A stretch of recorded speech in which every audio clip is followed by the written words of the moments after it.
Samajwadi party से राष्ट्रीय महासचिव रहे, साथ ही साथ विधान परिषद सदस्य रहे स्वामी प्रसाद मौर्य इस वक्त मेरे साथ मौजूद हैं। स्वामी प्रसाद जी, राष्ट्रीय महासचिव के पद से आपने पहले ही त्यागपत्र दे दिया था।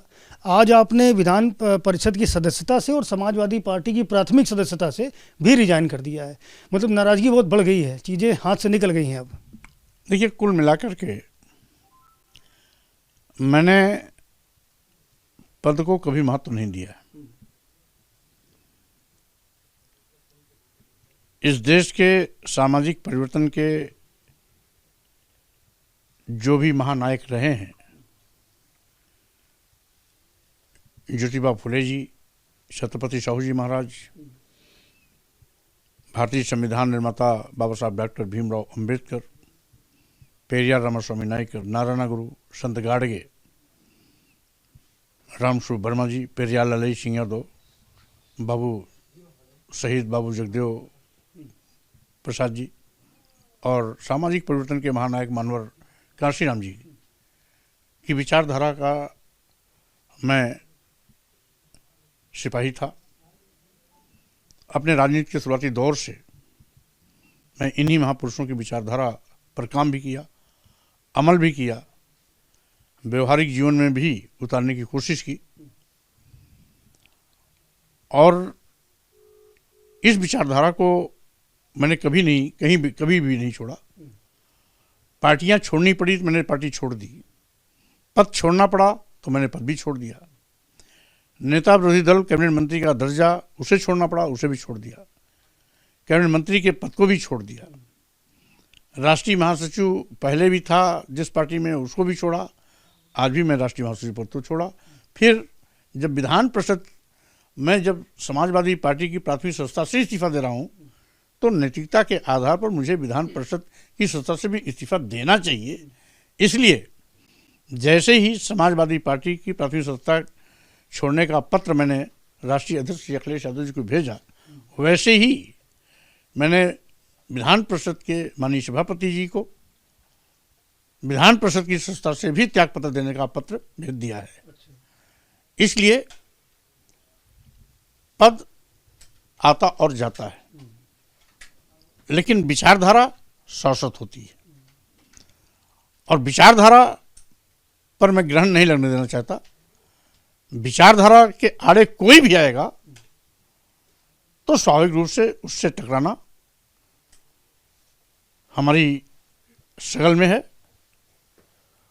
और विचारधारा को मजबूती प्रदान करने के लिए मैं पहाड़ से टकराने की जरूरत पड़ेगी तो उससे भी टकरा जाऊंगा, लेकिन विचारधारा से समझौता नहीं करूंगा। हम अपने इन्हीं महापुरुषों की विचारधारा को आगे लेके चलेंगे और जो 22 फरवरी को दिल्ली के तालकटोरा स्टेडियम में पार्टी की घोषणा होगी, उसका मुख्य आधार ही इन महापुरुषों की विचारधारा ही होगी। विचारधारा को आप ग्रहण नहीं लगाना चाहते, लेकिन गठबंधन को ग्रहण लग गया है। कांग्रेस पार्टी और समाजवादी पार्टी के जो समझौता था उसकी टूट की खबरें आ रही हैं, औपचारिक ऐलान होना बाकी है। क्या लगता है ये एक एक करके जो साथी छोड़कर जा रहे हैं ये कितना भारी पड़ेगा?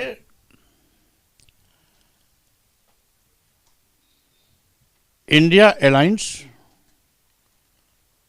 आज भी मजबूत है, आगे भी मजबूत रहेगा। लेकिन इंडिया अलायंस में जब पार्टियां ही नहीं बचेंगी तो मजबूती कहाँ से आएगी? भाई आप भी साथ में नहीं हैं, अखिलेश यादव भी टूट गए हैं, गठबंधन टूट गया है। पहले भी कई पार्टियां अलग हो चुकी हैं, ममता बनर्जी अलग चुनाव लड़ रही हैं, आम आदमी पार्टी अलग चुनाव लड़ रही है, तो गठबंधन है कहाँ पर? अगर कोई पार्टी जा रही है तो कोई पार्टी इंडिया गठबंधन के साथ आएगी भी। इसलिए जाने वाले ये चिंता न करें कि इंडिया गठबंधन टूट रहा है, इंडिया गठबंधन मजबूत है और रहेगा। मतलब मैं ये इशारा समझूं कि राष्ट्रीय शोषित समाज पार्टी जो है वो गठबंधन का हिस्सा बनेगी। अब ये तो वक्त बताएगा, अभी तो चूंकि पार्टी बनना शेष है, इसलिए पार्टी बनने के बाद आगे क्या होगा कार्यकर्ताओं से रायशुमारी करके वो भी फैसला लिया जाएगा। लेकिन बड़ी चर्चाएं हैं कि समाजवादी पार्टी के कई बड़े नेता, राम गोविंद चौधरी, पल्लवी पटेल, कई सारे नेता जो आपके भी कोर ग्रुप के नेता थे, जो समाजवादी पार्टी में जो आप शामिल हुए थे तो आपके साथ गए थे सपा में, वो सारे के सारे आपके साथ आपकी राष्ट्रीय शोषित समाज पार्टी में आने वाले हैं। स्वाभाविक रूप से जो भी वैचारिक रूप से हमारे इन महापुरुषों के विचारधारा पे काम किए हैं वो आज भी हमारे साथ खड़े होंगे। ओम प्रकाश राजभर का कहना है कि कुछ लोग प्रधानमंत्री से सट करके या हट करके उन्हें प्रधानमंत्री बनाने की तैयारी कर रहे हैं। आपके लिए उन्होंने कहा कि हट करके आप मोदी को पीएम बनाना चाहते हैं। देखिए, जहाँ तक रही बात ओम प्रकाश राजभर जी की, वो कब क्या बोलते हैं उसका कोई ठौर ठिकाना नहीं है। कब किसकी बुराई करें, कब किसकी बड़ाई करें, इसलिए मैं उनकी किसी बात को कभी अन्यथा नहीं लेता हूं। ओम प्रकाश राजभर जी राजनीति में बहुत अथचरे हैं। वो दिन में कितनी बार बयान बदलते हैं इसको सबने देखा है, और इसीलिए मैं उनकी किसी बात को गंभीरता से नहीं लेता हूं। अभी बहुत राजनीति में अथचरे हैं तो स्वाभाविक रूप से उनको कुछ भी कहने की छूट है, उनकी किसी बात पर मुझको गुस्सा नहीं आता। आप परिपक्व राजनीति करते रहे हमेशा से, समाजवादी पार्टी के साथ भी जुड़े हुए आपका लंबा समय हो गया, कई राजनीतिक दलों के साथ आप जुड़े रहे। अब आप समाजवादी पार्टी से पूरी तरह अलग हो चुके हैं, तो ऐसे में क्या सलाह देते हैं, क्या आपका अनुभव रहा है? देखिए, अखिलेश यादव जी व्यक्तिगत बहुत भले इंसान हैं, लेकिन वहाँ पर एक ऐसी काकस है जो 24 घंटा उनकी जुबान पर, उनकी आंख पर, उनकी कान पर बैठे रहते हैं,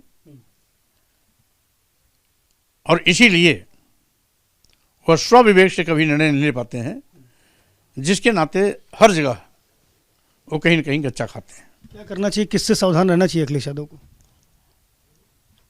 अब जिस तरीके से हमने इतने कम समय में अध्ययन किया, बोलचाल, भाषा शैली, स्वनाम धन्य, आल इन आल, प्रोफेसर साहब जब तक हैं तब तक समाजवादी पार्टी पर ग्रहण लगता रहेगा। बढ़ने के बजाय नित्य प्रति समाजवादी पार्टी की जनाधार घटता रहेगा, क्योंकि वो ऐसी भाषा बोल देते हैं कि जिसके प्रति वो बोले भाषा स्वाभाविक रूप से वो लठमार भाषा होती है।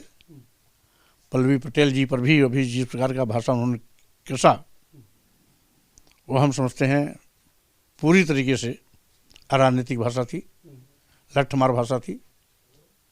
यद्यपि अन्य नेताओं ने संभालने की कोशिश की, लेकिन जब सबसे बड़े नेता ने लाठी चला दी तो छोटे लोग मलहम कैसे लगा सकते हैं। चलिए, बहुत शुक्रिया आपसे बात करने के लिए। स्वामी प्रसाद मौर्य हैं जिन्होंने ये कहा कि इंडिया गठबंधन मजबूत होगा। ये अलग बात है कि समाजवादी पार्टी गठबंधन का हिस्सा नहीं होने जा रही है। साथ ही साथ समाजवादी पार्टी के नेताओं को सलाह भी दे रहे हैं कि क्या दिक्कतें हैं, क्या समस्याएं हैं, उनको अगर दूर नहीं किया तो समाजवादी पार्टी गर्त में भी जा सकती है।